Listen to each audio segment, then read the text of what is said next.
Kinagat ni David R. kanyang labi na parabang ito ay nangigigil. Ayon na nga ang pinagtataka ko eh. Grabe ang pagsiselos niya kay Miss Claudia, wala na sa lugar considering na ikakasal na karning dalawa. I will talk to her about this. Pero sana naman ay pagpasensyahan mo na ang fiance mo. Nakakapagod na ma. Pangalawang beses na itong nangyari. She should act better than this. Please talk to her about this, baka magulat na lang tayo na biglang mag-pull out ng shares si Miss Claudia. Don't worry, that is not gonna happen. I assure you na magtatagal si Miss Claudia sa ating company. Wala naman siyang ibang choice dahil malayo na ang agwat natin sa mga kalaban nating companies. She is not going to pull out just because of Andrea. So right now, ang tanging hinihiling ko lamang ay wag mo pabayaan ang sarili mo. Eat your dinner, okay? Napangiti si David, thanks mom. I will eat before I sleep. Yes. And one more thing before I leave, sinabi sa aker kanina ni Rogelio na nakita raw ni Andrea si Dante sa selda ng mga kabayo na nakagapos.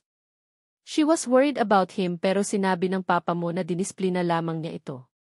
I wonder kung ano ba ang meron sa lalaking iyan at para bang kinaawaan siya nito. Talaga? Nangangamba ako para sa kanya ma. Paano kung bigla siyang pag-initan ni Dad?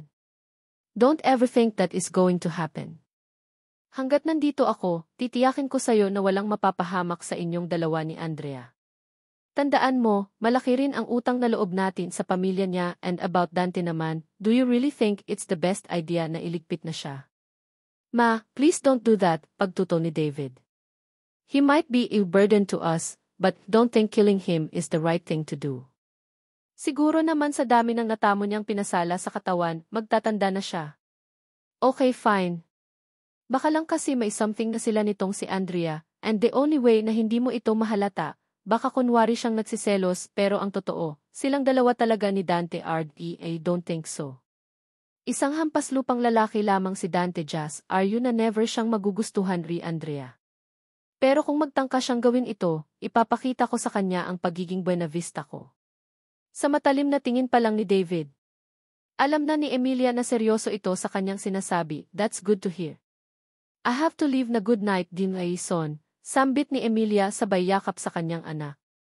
Nang umalis si Emilia, uminom lamang ng uminom si David. Kaor, di lamang ang kinain niya bago siya nakatulog, kinabukasan, 6 ay nagpunta ito sa kwarto ni Dante na mahimbing na natutulog binuhusan niya ito ng malamig na tubig sa mukha at kaagad na nagising si Dante. Mabilis itong tumayo at nagulat nang makita ang kanyang kaya. Teka lang. Anong ginagawa mo rito? 8 pa ang trabaho ko, natatakot na sabi ng binata. David grabbed him on his short at sinandal niya ito sa dingding, umamir. Ka nga sa akin. Ano ang relasyon ninyong dalawa ri Andrea?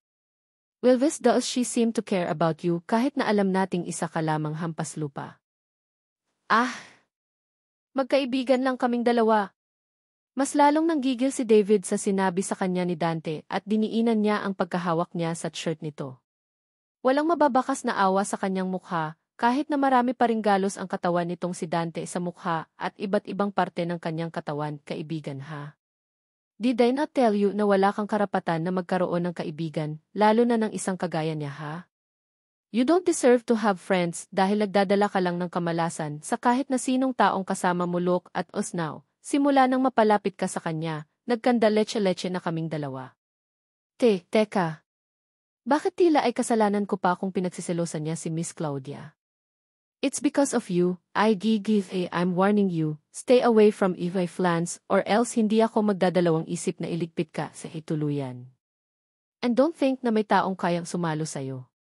Hindi porket kinakampihan ka ng 2 importanteng babae sa buhay ko, nangangahulugan na kaya kanilang iligtas sa kamay ng isang buwensita, binitawan na ni David ang kanyang kapatid at saka ito umalis. Sa takot nito sa sinabi ng kanyang kuya ay hindi na ito nakaimik pa. Sa bahay ni Claudia, 12 noon. Isang tawag ang narinig ni Claudia habang nagdi-dinner ito sa kanyang mahabang dining area. Nang tingnan niya ito, isang tawag galing kay Emilia ang kanyang natanggap. Sinagot niya ito kahit na wala siya sa mood makipag-usap. Hello, Mare. Is this the best time to call you? Tanong nito. Pinilit ni Claudia ngumiti, and what about it, Emilia? Ah yes. I just want to ask you if pwede ka ba today? You know what, syempre gusto ko namang bumawi sa'yo dahil sa regalong binigay mo sa akin. And I wanted to repay your generosity. Oh well Emilia, it's just fine Eli me. Pero hindi sa akin, Claudia. Alam mo ba, hindi ako mapakali dahil gusto ko talagang makaganti sa ginawa mo. So please, if you are free today, gusto ko sanang gumala tayong dalawa sa mall namin at bibilhin ko lahat ng gusto mo. Napatingin si Claudia kay Carol, inilayo niya muna ang cellphone sa kanyang tenga at nagtanong sa kanyang assistant. Do I still have meeting later? Yes ma'am, but we can reschedule it if you have other important agenda, sagot ni Carol sa kanya. Muling ibinalik ni Claudia ang cellphone sa kanyang tenga. It's okay Emilia, free ako today so, shall go there. Nako, there is no need na. Dadaanan na lang kita dyan sa mansyon mo't saka tayo aalis. It would be unnecessary kung gagamit ka pa ng kotse. It's invite treat today. I have to bring with me my assistant and give 4 bodyguards. Can you accommodate them as well? Of course. 16 na seats naman ang capacity ng van ko. Isa can accommodate all of you. So, magbibihis na ako ha? It's promised to arrive at exact. Yes. I shall see you later, bye. Hinang-up na ni Claudia Ard tawag. It seems na ma-pride na tao talaga itong si Emilia, sabi niya kay Carol. She does not swallow her pride and wanted to treat me today.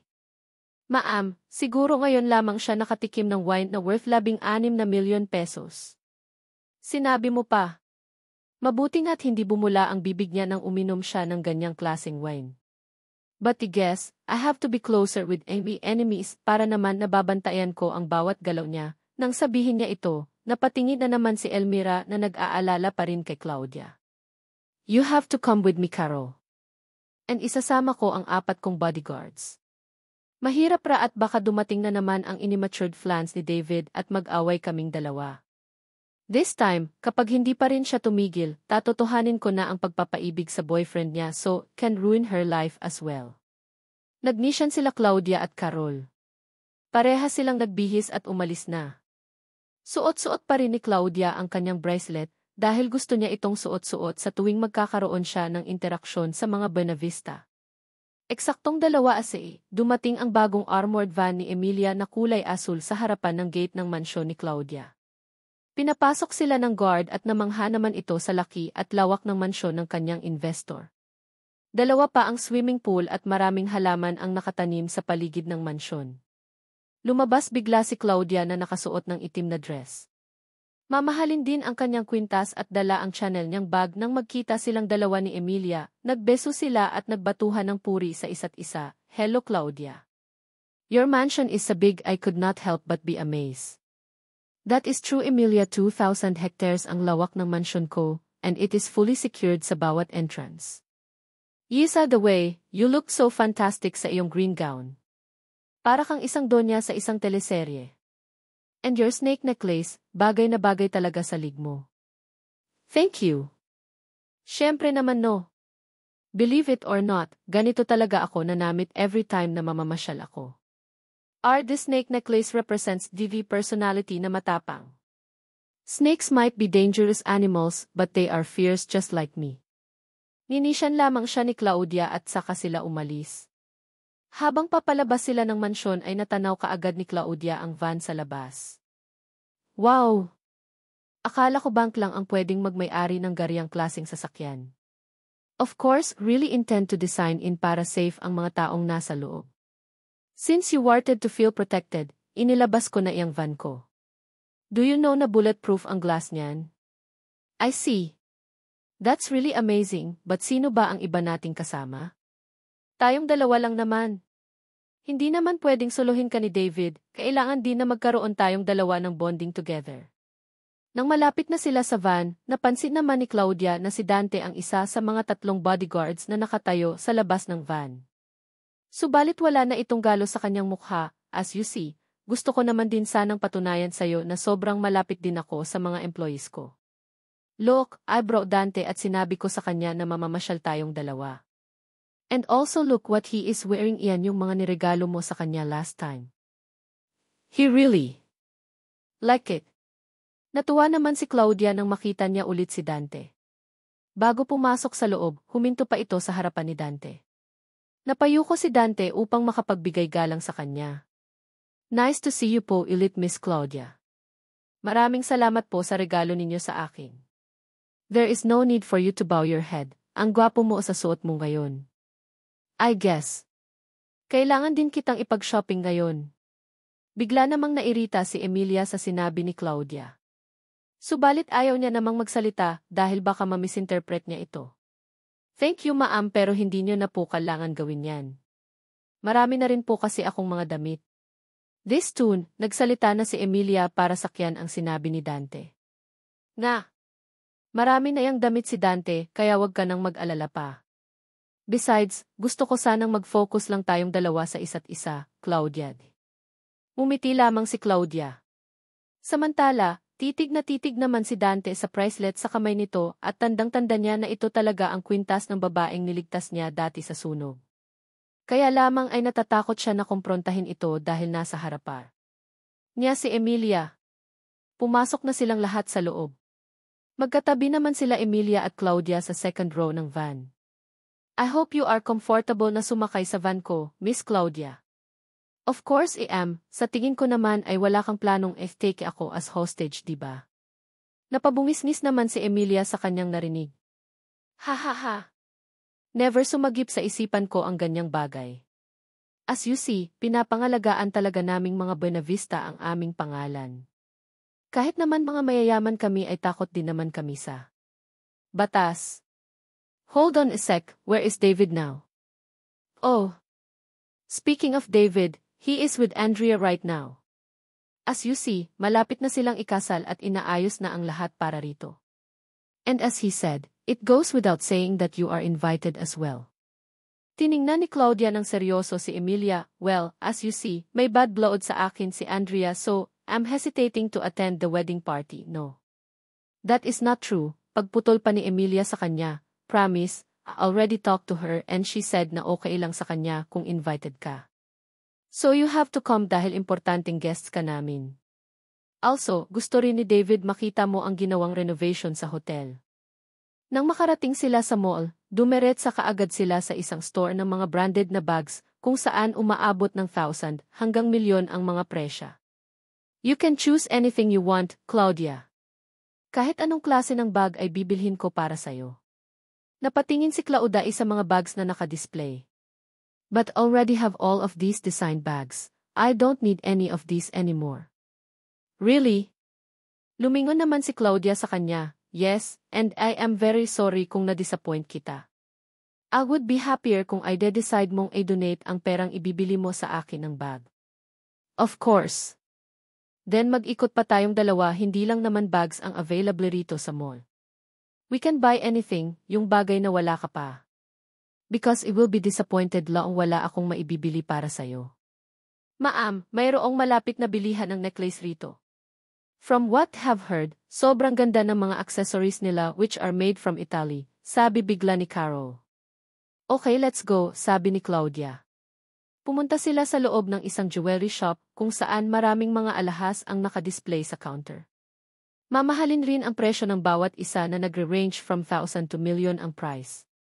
Samantala, nag-ilagay ni Claudia ang kanyang kamay sa istante ng mga jewels, saka naman napukaw ang atensyon ni Emilia sa kanyang bracelet.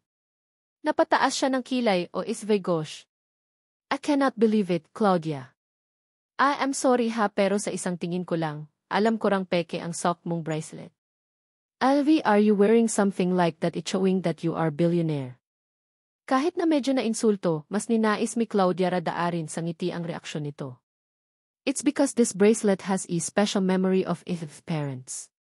As a matter of fact, ito ang pinakamahalaga sa lahat ng alahas na meron ako. Mawala na lahat pero wag lang ito. Oh!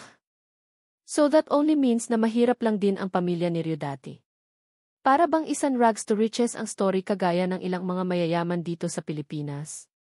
Kasi Kim, we are born rich kaya never owned yung mga mumuharing duplicated sa mga tayangs. Hay na nagustuhan ni Claudia ang tahal ng dila ni Emilia na walang pasintabi at niyurakan pa ang pagkatao ng kanyang pamilya. Well, at least, galing man sa hirap ang pamilya ko. Di hamak naman na mas mayaman na kaming ngayon kumpara sa mga mayayaman rito sa Pilipinas. Napalunok si Emilia sa sinabi ni Claudia na kaagad na marg na patakip ng bibig. Oops! I am very sorry, I did not mean to offend you, Emilia.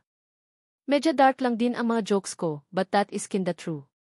Pinilit naman ni Emilia na ngumiti, ha. Of course the joke was really hilarious.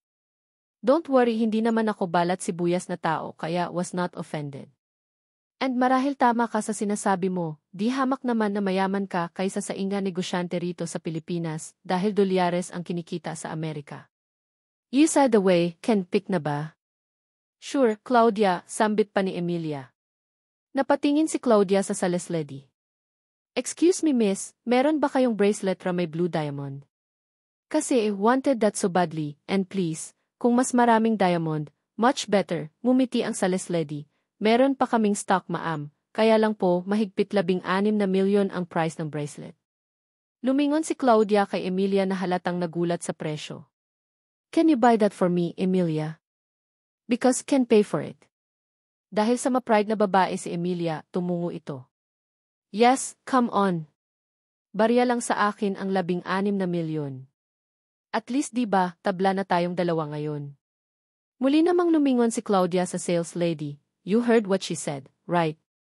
I want that kind of jewelry. Kinuha naman ni Emilia ang kanyang bag at nilabas niya ang kanyang 5 credit cards upang ihanda ito pambayad. Napatinger dito si Claudia.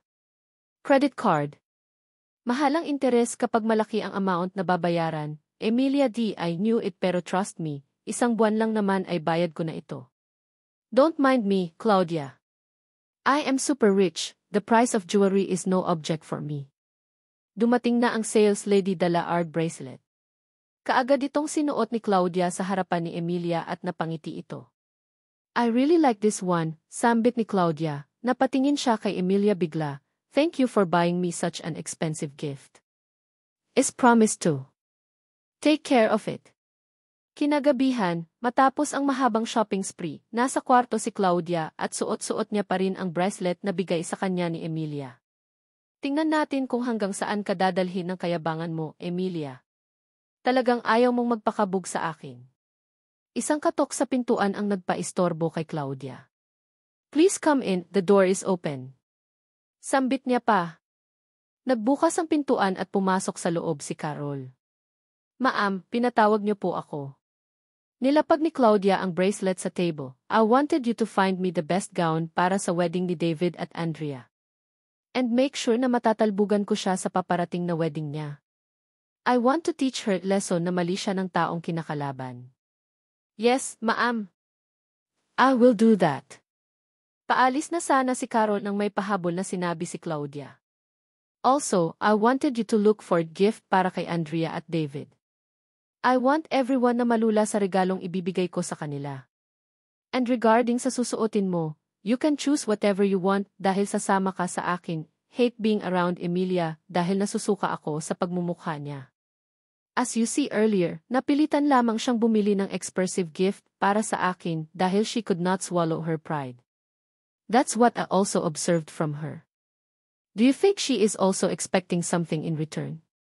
She does not deserve any more gifts from me, mabilis na sagot ni Claudia. Again, do not consider her as Evie friend but as an enemy. Friday afternoon, hayos-ayos na ang lahat.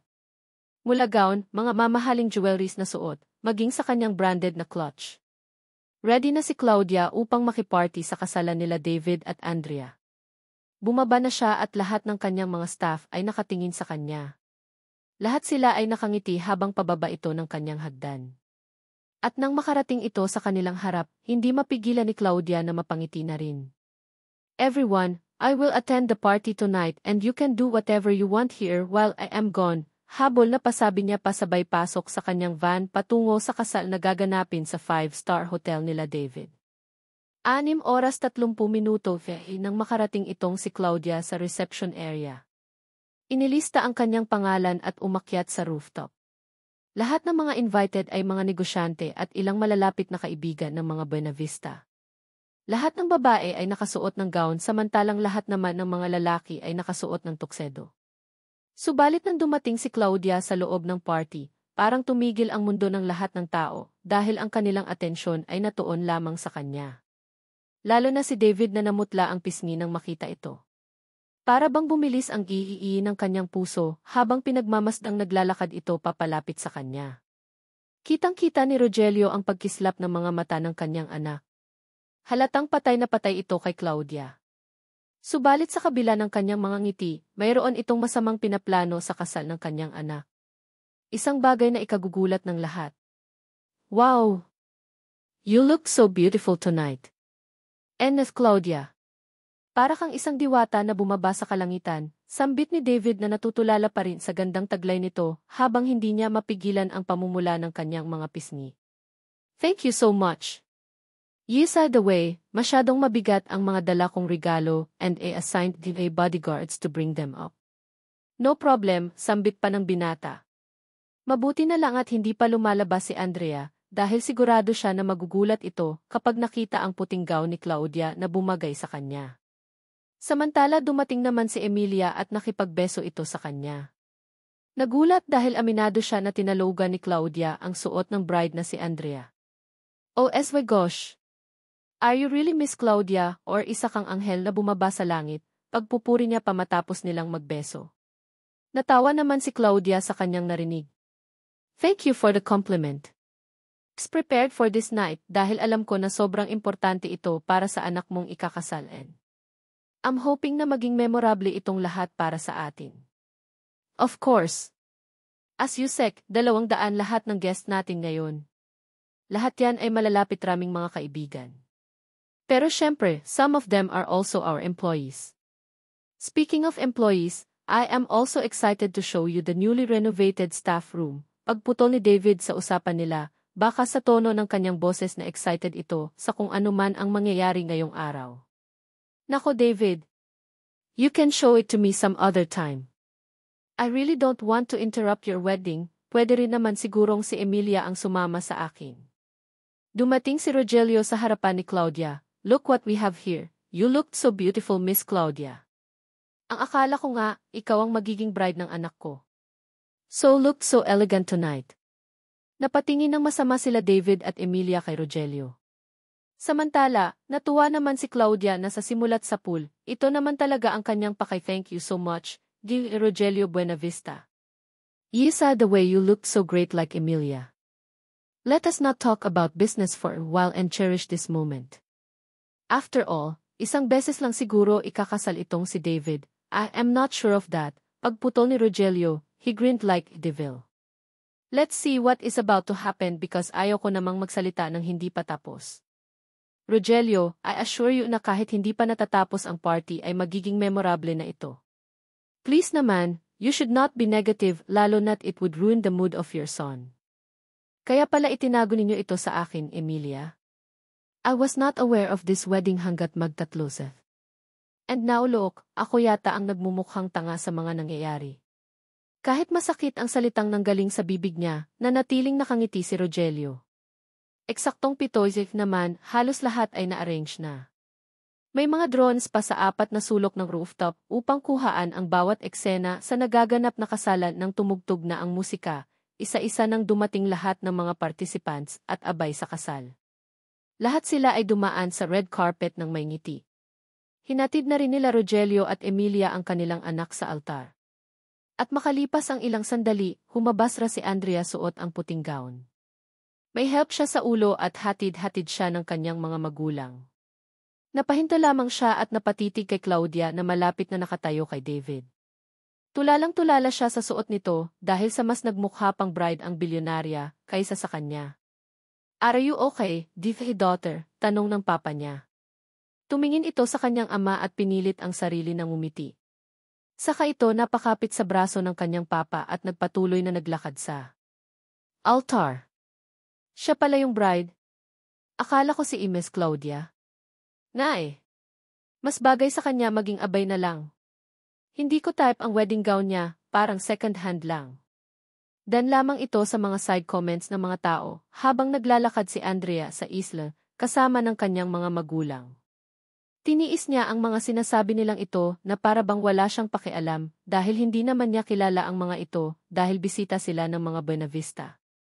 Andrea, don't mind them, you are the prettiest among all the women here, pagpapalakas ng loob ng papa niya. Samantala, nang makarating naman sa Azel si Andrea, mayroon biglang dumating na helicopter na hindi kalayuan sa rooftop. Rinig pa nga ang elesin nitong mabilis na umiikot.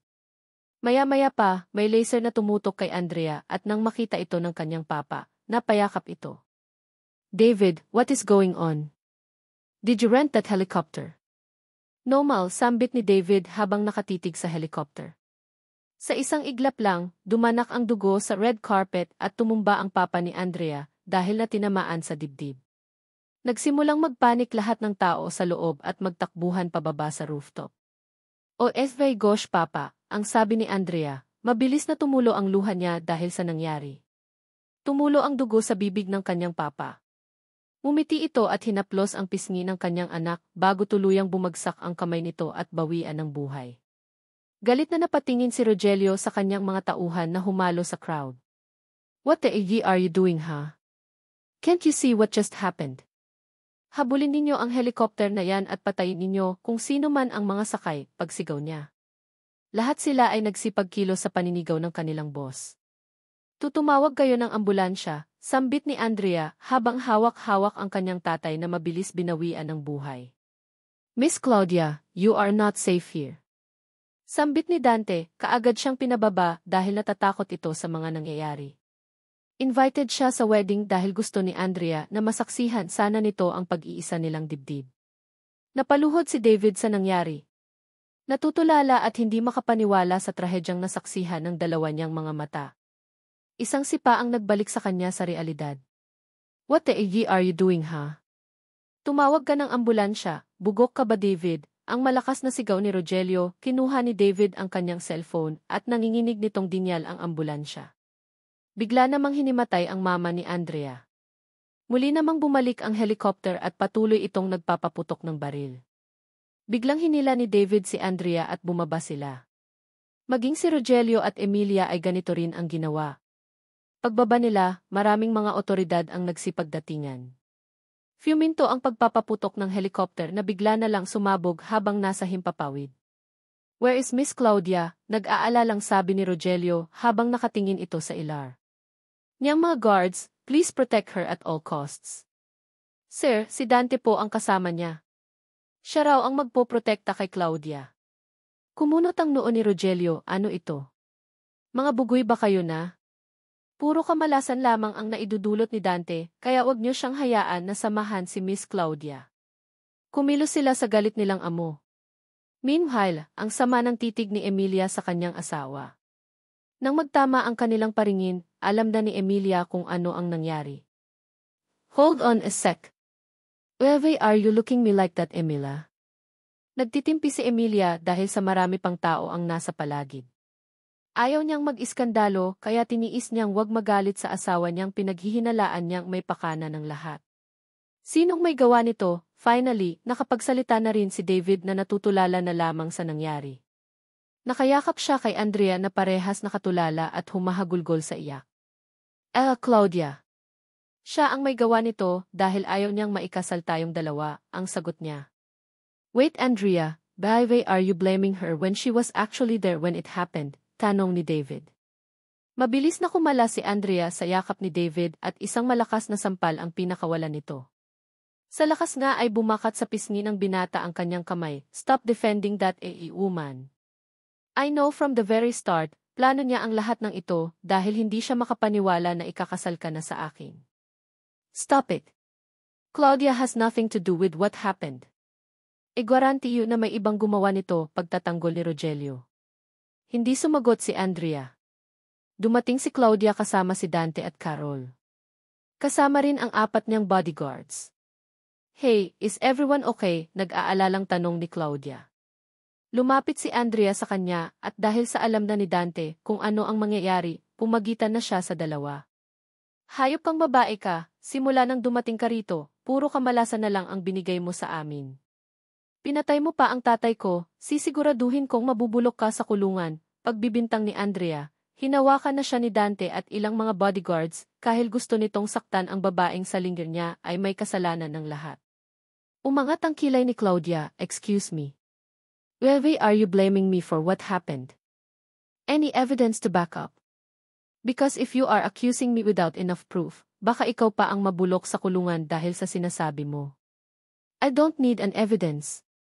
Sapat na yung alam kong gusto mong agawin sa akin si David para lang kayong dalawa ang maikasal. Sinadya mo pa talagang magsuot ng ganyang gown para lang matalbugan ako, ha? Are you sure? Baka di hamak lang na mas maganda lang talaga ako sa'yo, kaya ka puno ng insecurity sa katawan. So don't point your fingers on me kung wala kang evidence. I will sue you. I will definitely sue you, sambit ni Andrea. Hawak-hawak na ng mga guards ang kanyang mga kamay dahil sa tindi ng nararamdaman nitong galit. Bring Ricky, ang malakas na boses ni Claudia, para sabihin ko sa'yo, I am not scared to face you kahit sa ang korte pa tayo magharap. I am not going to allow na isang kagaya mo lang ang sisira sa pangalan ko. You have not seen half of what I am capable of dahil kapag nakita mo kung paano magalit ang isang Claudia, natitiyak ko sa'yo that you are going to regret it for the rest of your life, kaya kalabanin mo na ang lahat pero wag ako. Tumalikod si Claudia at tumingin kay Carol, let us go now. As don't want to waste any more of every time here. Papatayin kitang babae ka, papatayin kita, ang sigaw pa ni Andrea, subalit hindi na ito pinansin pa ni Claudia na halatang unbothered sa kanyang sinasabi. Pag-alis ni Claudia, muli namang bumulong si Rogelio kay David. Is that the woman you wanted to marry, ha? Look how she's acting. She is worse than animal in the jungle. Halatang palingkera at walang pinag-aralan. I hate to say this but hindi ang isang kagaya niyang babae ang gusto kong maging parte ng pamilya natin. Dad, namatayan siya. Of course she is acting based on her emotion. Umalis na si Rogelio at sinamahan siya ng kanyang mga bodyguard. Where the hell are you going? Tanong ni Emilia na humabol sa elevator. I am going home. Saan pa ba ako dapat pumunta? Sagot nito, nakaharap pa rin siya elevator at hinihintay itong magbukas. Ganyan ka ba talaga kabastos, ha? Iiwan mo ang anak mo at ang asawa niya ng ganun-ganun lang. Emilia, hindi sila kasal kaya hindi sila mag-asawa. Pagod na ako, kailangan ko nang magpahinga, sambit pa nito. Nang magbukas ang elevator ay kaagad na sumakay si Rogelio. Bago pa magsara ang elevator ay gumisi muna itong parang demonyo kay Emilia. Tingnan mo nga naman oh. Talagang hindi talaga itinadhana ang anak ko para kay Andrea. Mukhang si Claudia nga talaga ang makakatuluyan niya, mahinang sabi pa nito. Isang oras matapos ang napaka-habang biyahe ni Rogelio, nakarating na ito sa kanyang napakalawak na mansyon. Mag-isa siya sa balcony, may sigarilyo sa kanyang kamay. Tamang upa lamang sa kanyang malaking sofa. Samantala, bigla namang nagring ang kanyang cellphone. Mabilis niya itong sinagot. Sir! Successful operation, patay na lahat ng sakay ng helicopter. Wala na pong magiging witness laban sa inyo, sambit ng lalaki sa kabilang linya. Of course, sabi niya sabay dikwatro ng upo at ngiting wagi, kailan ba ako pumalpak sa plano ko? Mabuti nga at hindi si Andrea ang tinuluyan ko, dahil baka sobrang ma-depress ang anak ko, that is I could only kill one pest. This is a warning raw walang makakahadlang sa isang Rogelio Buenavista. Now, gagawin ko na ang lahat ng makakaya ko para naman mapalapit silang dalawa ni Claudia. Pero sir, you should not stick your nose to where it does not belong. Kung ang lamang ang trabaho mo, yun lang ang gusto kong marinig sa bibig mo. Tomorrow, let us meet again sa lumang warehouse at door, ko ibibigay sa'yo ng personal ang pera. Maraming salamat po sir. Hindi na sumagot pa si Rogelio, bagkus ay pinatayan na riya kaagad ito ng tawag. Patuloy niyang hinifit ang kanyang sigarilyo hanggang sa magbukas bigla ang pintuan. Bumungad si Emilia na mabigat ang yapak ng mga paa papunta sa harapan niya. What happened to you? Para kang elefarting dumating. Dinuro ni Emilia si Rogelio, look what happened to me. Of course, he was so broken-hearted right now. I feel so sorry for what happened to Andre's dad. She does not deserve it, nasira ang wedding niya at nawalan siya ng ama. And now, Why are you pointing your fingers on me? Wag na tayong maglokohan pang dalawa, Rogelio. I know from the start na ikaw ang nagpapatay sa papa niya. You plan to ruin this wedding dahil tutol ka kay Andrea. Bumisi si Rogelio, naririnig mo ba ang sarili mo ha? Wag na tayong maglokohan dahil kahit kailan, hinding-hindi mo ako maluloko. You do not have the slightest mercy, silaw na silaw ka sa pera ni Claudia, and you are doing everything in order to get rid of Andrea. Am I right? Ayus-ayusin mo ang pagbibintang mo sa akin, Emilia. If you really think that I am the one responsible for what happened, then sue me. Tingnan ko lang kung ano ang mapapala mo, asawa mo ako pero ako ang nagagawa mong pagbintangan. Parang hindi tayo ikinasal 30 years ago. Andrea is already talking to her lawyer at si Claudia ang gusto niyang paimbestigahan. What if she gets annoyed and forced herself to pull out her investment? That is not going to happen dahil isang matalinong tao si Claudia. I know she is not the responsible for this one at kung umabot sila sa lahat ng korte, naniniwala akong inosente pa rin siya. Kaya nasisigurado akong mamumulubi si Andrea at ang mama niya sa gagawin nila. At saka alam mo si Andrea, she is full of insecurities, palibhasa kasi mas mayaman at mas maganda si Claudia sa karya. Nagtataka nga ako dahil nagawa siyang tagalan ng tanga-tanga mong anak. Sa bagay, masyado mo kasing inispoiled. I also believe that Claudia ang may salarin. But how dare you para putulin ang kaligayahan ng nag-iisa mong anak ang dami mo pang sinasabi dyan. Itaga mo ito sa bato Emilia, kapag itinuloy ni Andrea ang binabalak niya kay Claudia and she decided to pull out her investment, tawagin na niya lahat ng Diyos na kilala niya dahil matitikman niya ang galit ng isang Rogelio Buenavista. Kinuha ni Rogelio ang kanyang tungkod at saka ito tumayo papunta sa kanyang kwarto. Nakangiting demonyo pa ito habang naglalakad siya papalayo kay Emilia. Alam niya na wala itong magagawa dahil masisira rin ang pangalan niya kung paimbestigahan niya ito. Kaya naman kampanteng-kampante ang matanda na wala nang hahadlang pa sa mga gusto niyang mangyari. Samantala, pasakay pa lamang si Claudia sa kanyang van nang bigla siyang habulin ni Dante. Saglit lang Miss Claudia, sambit nito. Lumingon si Claudia sa kanya, umangat ang kilay nito habang seryoso ang kanyang mukha. Let us talk some other time, Dante. I am too drunk right now, so stressed and all I want to do is to rest. Maraming salamat na lamang sa pagsama mo sa akin. Baka pwede tayong magkita ulit, kung kailan hindi ka sana busy sa work mo, lakas loob na sabi ng binata sabay tingin sa bracelet ni Claudia. Alright. Tomorrow afternoon, ipapaalam kita kay Emilia. You can go to the mansion para makapag-usap tayo, hindi ako papayagan ni Ma'am Emilia. Mabilis na sagot ng binata, pero pwede akong tumakas ng gabi sa mansion. Tapos pwede tayong mag-meet, desperadong sabi pa ng binata. Nagtinginan sila Carol at Claudia, hago tumingin ang bilyonarya ulit sa binata. Don't know why you are saying those things, pero Sage. I will pick you up at midnight, mukhang sobrang importante ang sasabihin mo sa akin. Napangiti naman si Dante sa sinabi nito sa kanya. Maraming salamat. Wala lang talaga akong lakas ng loob para sabihin ito sa'yo pagkatapos ng nangyari. Pag-uwi ni Claudia, kausap niya si Elmira sa kanyang kwarto at inilalahad ang storya ng may pagkagulat sa nangyari. Nakakagulat lang na sa isang iglap, namatay ang tatay ni Andrea. While I know the fact that we hated each other, ayaw ko naman na may mapahamak sa pamilya niya. Sa katunayan, naging masaya pa nga ang lahat sa paglalakad niya sa isle, kasama ang mga magulang niya hanggang sa dumating na lamang ang isang helicopter. Doon na ako nagsimulang kabahan. Hanggang sa nagulat na lamang ako nang makita kong nakahandusay ang tatay niya. Ang bilis ng mga pangyayari na uwi sa isang trahedya ang lahat. Kaya nga isang delikadong tao si Rogelio, Claudia. Paulit-ulit kitang sinasabihan na wag ka nang babalik sa buhay nila dahil sobrang mapanganib. I am fully aware of that pero wala na itong atrasan manang besides, I don't think na ipapapatay ako ni Rogelio. We know na siya naman ang salarin dito. I mean, it goes without saying na kayang-kaya niya itong gawin. Paano ang mangyayari ngayon? Andrea was so mad at me, blaming me for what happened. Sinasabi niya na ginawa ko ito para maagaw si David sa kanya. Such a pathetic girl, kung kakasuhan man niya ako, I am not scared at all. Hindi ko siya aatrasan at natitiyak ko na siya lamang ang mapapahiya sa ginagawa niyang ito. Nako!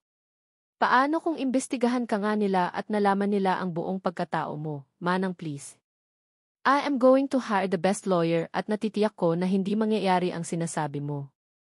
I am just teasing what happened. Baka nga hanggang sa panaginip ko ay makita ko pa rin ang pangyayaring ito. Also, there is this guy who goes by the name of Dante. Siya yung lalaking kinukwento ko sa'yo noong nakaraang araw. I just realized na ang bait-height niya lamang, huwag kang magtitiwala sa mga taong nakakasalamuha mo sa mansyon ni Rogelio. Hindi natin masasabi kung totoong tao siya. No, I think he is also against the Buenavista family. Nararamdaman ko na matindi rin ang galit niya sa mga ito. And tomorrow, he insists on coming here and told me not to say it to Emilia. See? That is more than enough for me to trust in him.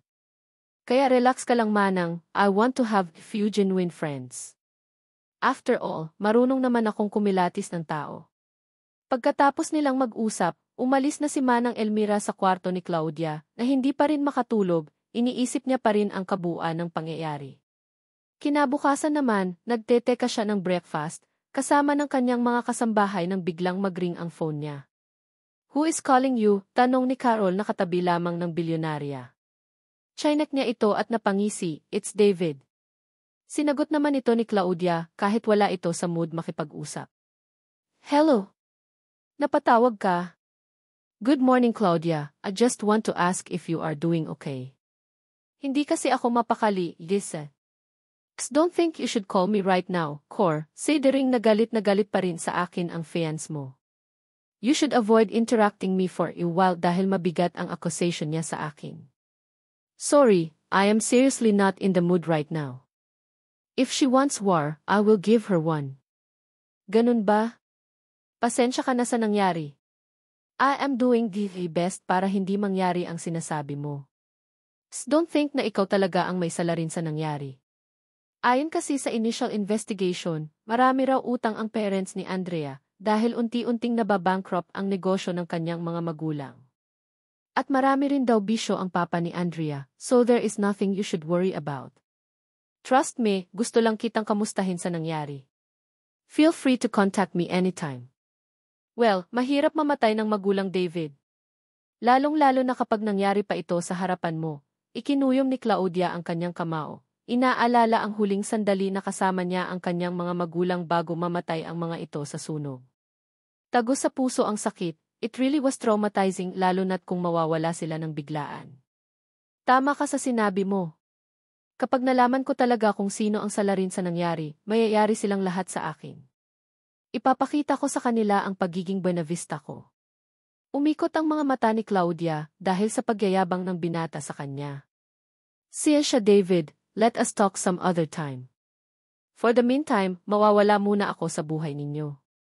I will also have my lawyer, mahirap na at baka bigla na lamang akong madamay sa nangyayari. Ikaw ang bahala Miss Claudia, karapatan mo naman ito. I mean, I guess we should call it day. I look forward sa muli nating pag-uusap. Napabuntong hininga muna si David at saka nito piratay ang tawag. Lumapit sa kariya si Rogelio. Anong sinabi niya? Tanong pa ng matanda. Nilagay ni David ang kanyang cellphone sa bulsa at saka ito lumingon sa kanyang ama. She said that she will hire a lawyer para makasigurado siya na hindi siya madadamay sa kaso. She does not trust me at all. Naglabasan ng ugat sa noo ni Rogelio dahil sa gigil. It was entirely the fault of your impulsive girlfriend. Kung hindi sana niya pinag-initan kagabi si Claudia, none of this would have happened.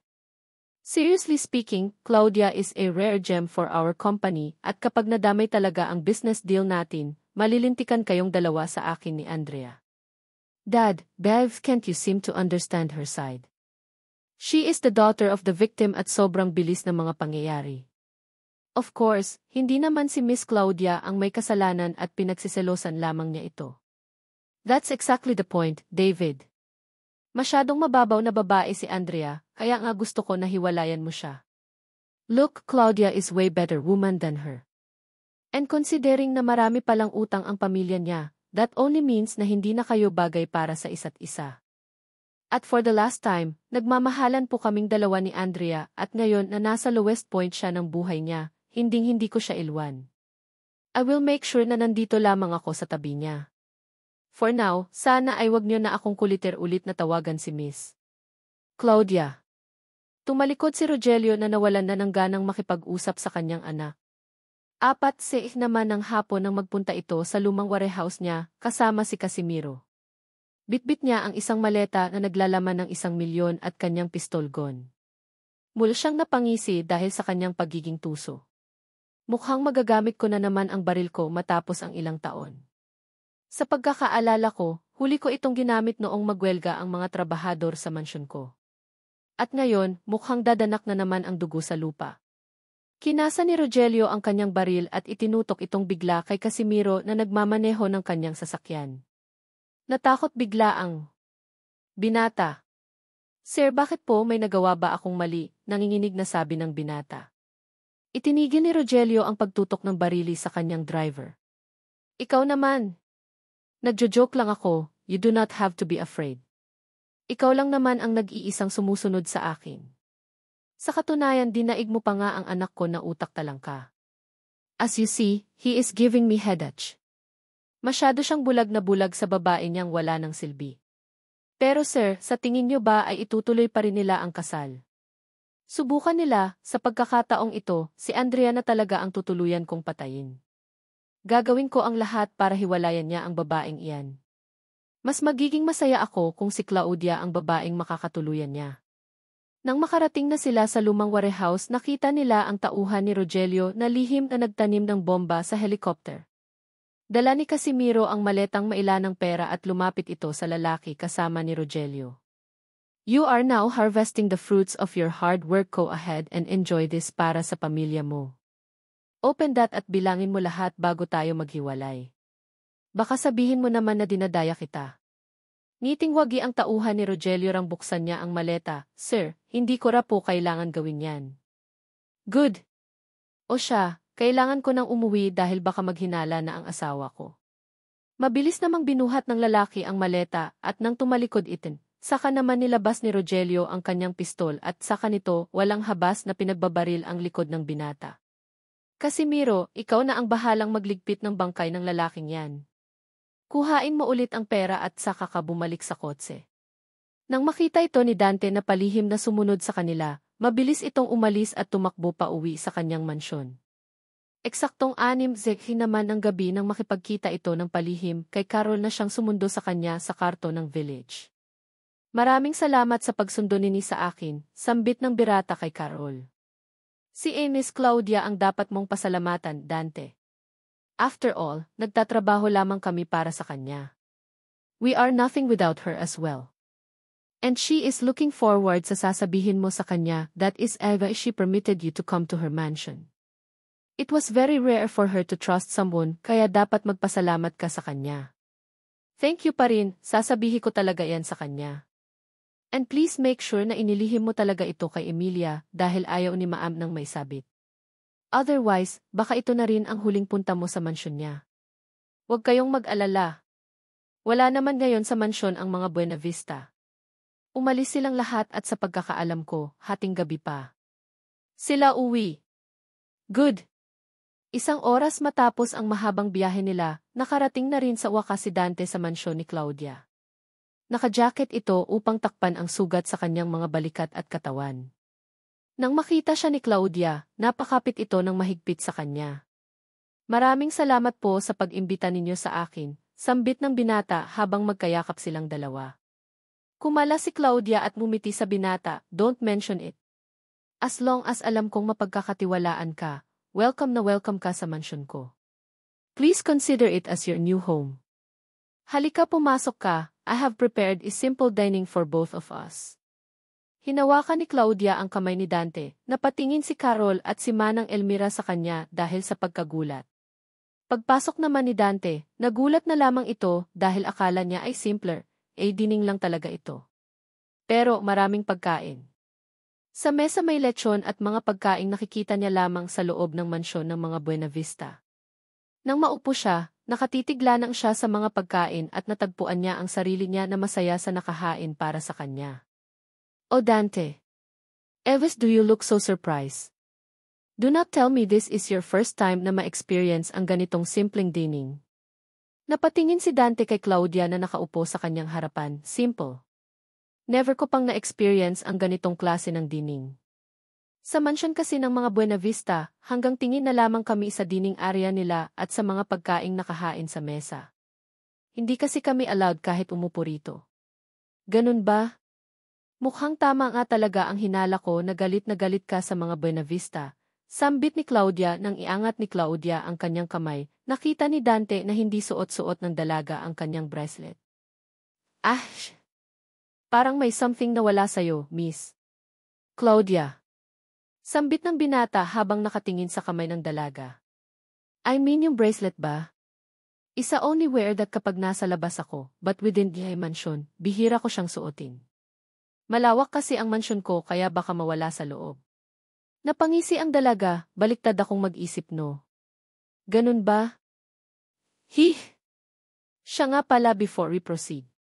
Kamusta ang mga Buena Vista right after what happened yesterday night? Are they up to something?" Napayuko si Dante bigla, naalala niya ang pamamaril ni Rogelio kanina. Marami silang mga plano at natitiyak ko na hindi titigil si Sir Rogelio sa ginagawa niyang kasakiman. Natigilan si Claudia bigla sa pagkain dahil sa sinabi ng binata. Napatingin siya sa kanyang mga kasambahay. "Please leave us right now." Mukhang importante nga ang sasabihin niya sa akin pag-uutos niya sa mga ito. Kaagad namang umalis ang mga kasambahay ni Claudia. "What are you talking about, Dante?" Kunot noong tanong ni Claudia. "Makinig ka sa akin, Claudia. Delikado ang mga Buena Vista, kaya habang maaga pa ay umalis ka na sa buhay nila. Mag-abroad ka ulit." Dito ay umangat na ang kilay ni Claudia. "Excuse me pero dinidiktahan mo ba ako sa ginagawa ko ha? Pinaglingat lang kita dahil mukha lamang mababait ang mga Buena Vista sa mga taong kagaya mo. Pero kapag naubos na nila ang pera mo, natitiyak ko na itatapon ka na lamang nila na parang basura. Mga tuso silang lahat, maniwala ka sa akin, hindi sila mga totoong tao." Napabungis-ngis na lamang si Claudia sabay higop ng kanyang wine. "Nakakatawa ka, Dante. Don't know you have a witty side." Seryoso ako sa sinasabi ko. Sa maniwala ka't sa hindi, kilalang-kilala kita at alam ko kung ano ang binabalak mo. Napasandal namang bigla si Claudia sa kanyang upuan. "Then tell me kung gaano mo ako kakilala." Sambit niya sa bailapag ng baso ng kanyang wine. "Ikaw ang babaeng niligtas ko noon sa sunog, maraming taon na ang nakakalipas.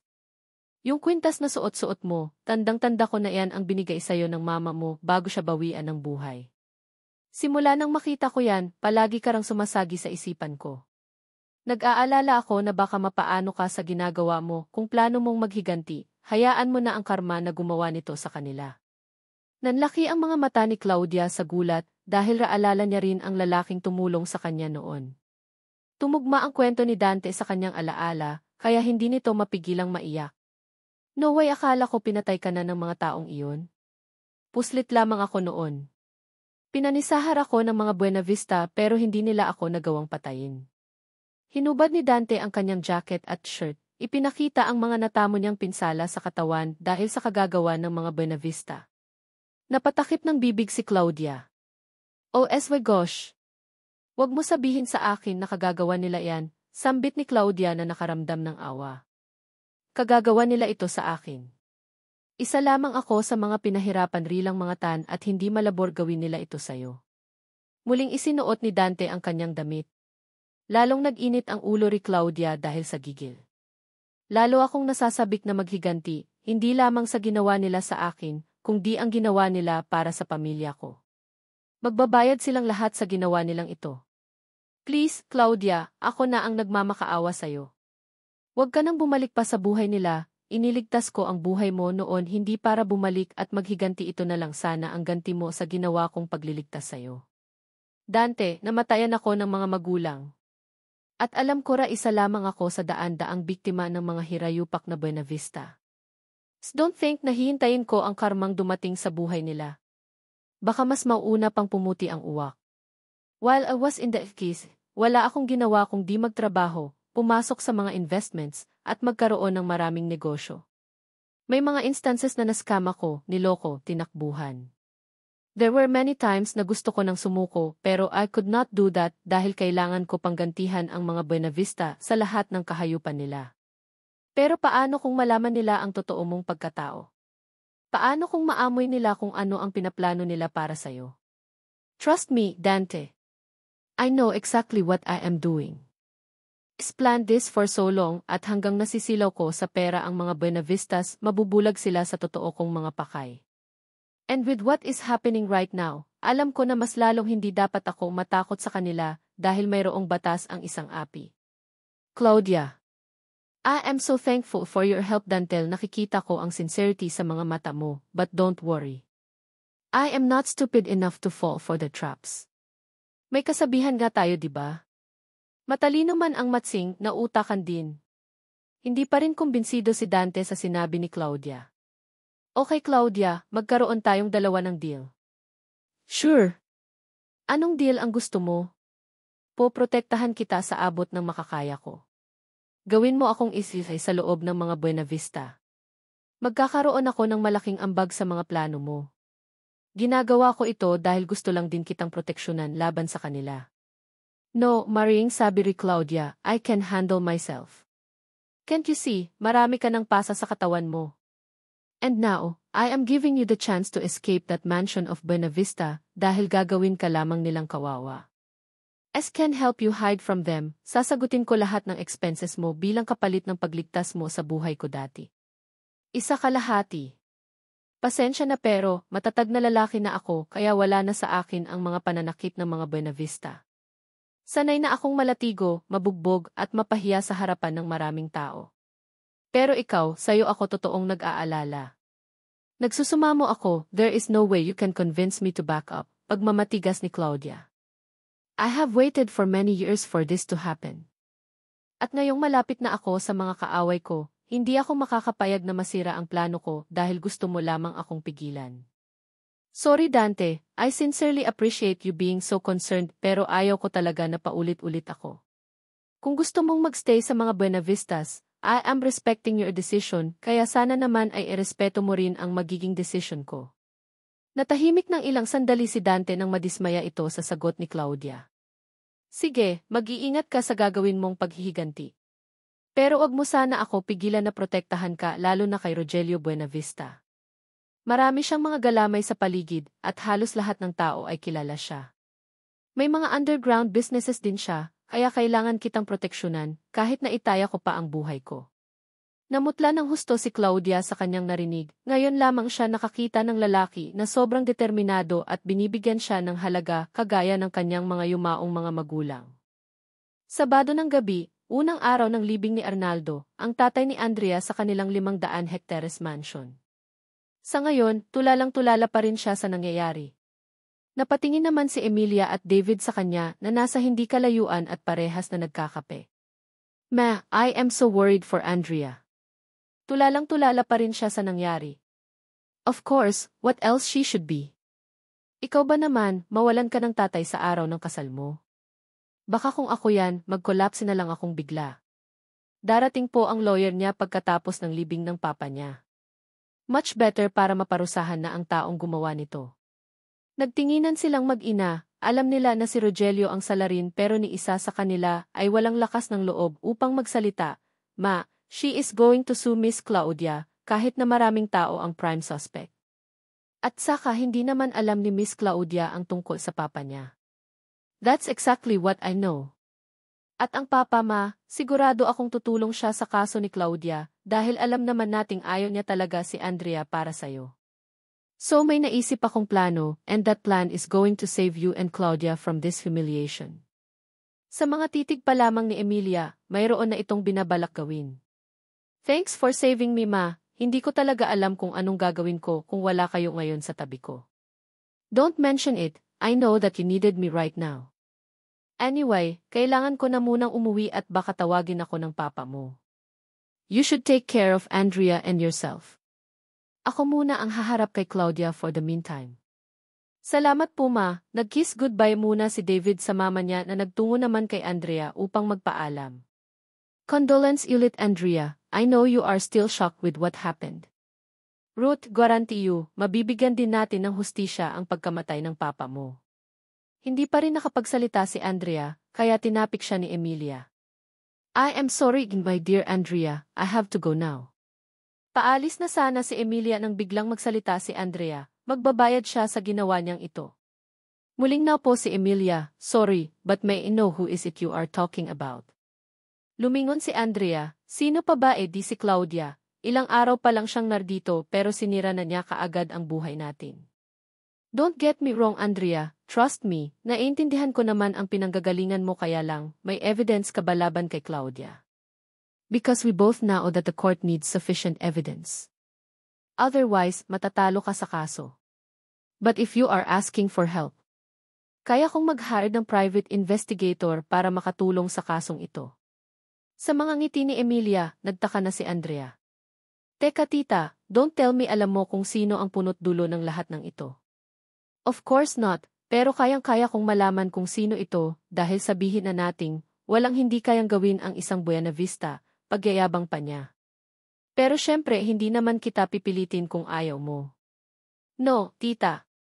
As a matter of fact, I really think kakailangan namin ng tulong ng mga Buena Vista. Good. Basta ang sa akin lang, alisin na natin si Claudia sa mga prime suspect. I assure you na hindi siya ang dahilan kung bakit namatay ang papa mo. There is someone na pwedeng gumawa nito. Niyakap ni Andrea nang mahigpit si Emilia na napangiti.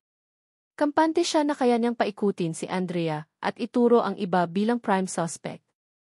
Umuwi siya at pagdating niya rito ay kaagad niyang nilakasan ang boses niya upang mag-utos ng mga tauhan, hanapin ninyo si Dante. Ang magdadala sa kanya sa akin ngayon ay bibigyan ko ng 1,000. Sambit niya habang nakaupo sa kanyang mahabang sofa, umiinom ng wine. Mabilis namang naghanap lahat ng mga tauhan niya sa bahay sa isang utos niya lang samantala, bigla namang dumating sa loob si Rogelio na kasama si Casimiro. Napatingin ito sa paligid at nakita niyang wala kahit na isang kasambahay sa loob. Oh! What is going on here? Nasaan sila Minda at ibang mga kasambahay rito? Tanong pa niya. Nagdekwatro si Emilia, and where have you been Rogelio? Bigla ka na namang naglaho ng parang bula? And you did not tell me about it. Napangisi lamang si Rogelio, though I really need to say kung saan ako nagpupunta. Yes. Dahil asawa mo ako, ano ha? May sarili ka ba talagang mundo? Siguro niligpit mo na ang taong inutusan mo na patayin ang papa ni Andrea. Come on. Are you not tired of saying that to me? It takes one to know one Rogelio. Kaya mong lokohin lahat ng tao sa paligid, pero never mong maluloko ang babaeng alam lahat ng bao mo. Sen. Bahala ka na sa buhay mo, I wanted to rest dahil napagod ako sa shooting range na pinuntahan namin ni Casimiro. And I have come to realize na kailangan ko pala ng baril sa tabi ko palagi dahil hindi ko alam na baka mga taong malalapit pa sa akin ang magpahamak sa akin, kaya kailangan kong mag-ingat. Ang sama ng tingin ni Emilia kay Rogelio na umakyat na sa elevator kasama ni Casimiro. Maya-maya pa, isa-isang nagsipagdatingan ang mga tao sa loob ng mansyon. What the hell happened? Nasaan ang pinakainutil kong hardinero? Madam, hinanap na po namin siya kung saan-saan pero wala siya, sagot ng isa sa mga kasambahay. Kaya nga po. Huling nakita kasi namin siya, nasa selda po siya ng kabayo at nagpapakain. Ano ito ha? Saan naman magpupunta ang lalaking iyon? He does not have a social life inside and outside the mansion. Walang naglakad loob na sumagot kay Emilia. Lahat ng mga kasambahay niya ay nakayuko lamang at tahimik. Natatakot sila sa boses nito. Ah, ganun ha. Walang matutulog sa inyo hanggat hindi niyo nakikita ang lalaking iyan. Kailangan ko siya ngayong gabi at kung hindi niyo siya madala rito, lahat kayo ay malilintikan sa akin. Nagkakaintindihan ba tayo? Galit na sabi ni Emilia.